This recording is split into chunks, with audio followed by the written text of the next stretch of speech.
Jason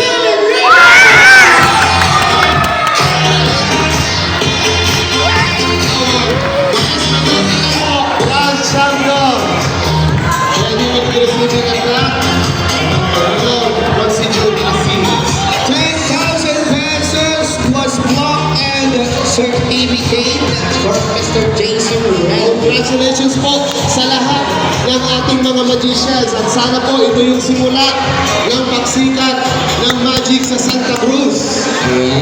Ang bayan ng Superstar! Okay, and syempre, okay guys, bago tayo tuluyang magtapos sa ating patimpalak na ito, ladies and gentlemen.